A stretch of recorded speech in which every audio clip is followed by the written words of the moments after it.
اللهم اجعل أمي عندك في روح وريحان، وأقبل عليها بوجهك وأنت راض عنها غير غضبان. اللهم يا كريم أكرمها، ويا غفار اغفر لها، ويا وهاب هب لها منك ثوابا عظيما. اللهم ارحم أمي كما رحمتني صغيرا، وأسعد أمي كما أسعدتني كثيرا، وتقبل اللهم منها أعمالها صغيرها وكبيرها، واجعلها يا ربنا من الذين لا خوف عليهم ولا هم يحزنون. اللهم زد أمي بالحسنات إحسانا، وبالسيئات عفوا وغفرانا، واجعل يا ربنا قبرها روضة من رياض الجنة، ولا تجعله حفرة من حفر النار. اللهم أفسح لها في قبرها مد بصرها، وأفرش قبرها من فراش الجنة، ولا تخزها يوم يبعثون، يوم لا ينفع مال ولا بنون.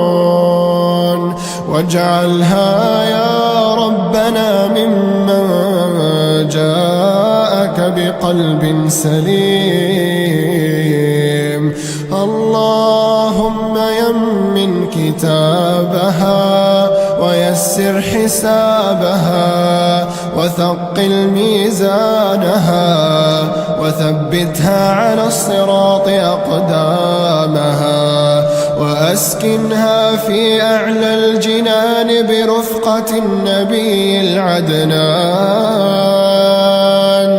اللهم اجعل في قبرها نورا، وعن يمينها نورا، ومن شمالها نورا، ومن فوقها نورا، ومن تحتها نورا. وابعثها يا ربنا إليك وهي مطمئنة. اللهم احشرها مع المتقين، وفي زمرة المقربين، ومن درجة الصابرين، وادخلنا الجنة بغير حساب ولا سابقة عذاب. اللهم اغفر لها وارحمها، وعافها واعف عنها، واكرم نزلها، ووسع مدخلها، واغسلها بالماء والثلج والبرد، ونقها من الذنوب والخطايا كما ينقى الثوب الأبيض من الدنس.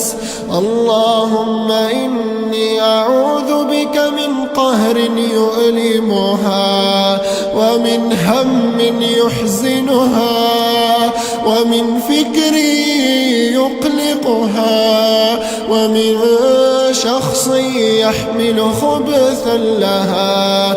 اللهم إن كانت هموم الدنيا ضائقة في صدرها فاقضها وازلها، واجعل أيامها فرحا، واجعل أيامها فرحا وسعادة. اللهم اجعلها غنية بك عن عبادك. اللهم لا تحرمها خير ما عندك بسوء ما عندها. اللهم اجعل القرآن ربيع قلبها واغفر لها ما تقدم وما تأخر من ذنبها. اللهم أذقها صبرك وحلاوة حبك ولذة عبادتك. واستودعتك رب حياتها فاجعلها من سعادة إلى سعادة، واحفظ لها ما تخشى عليه.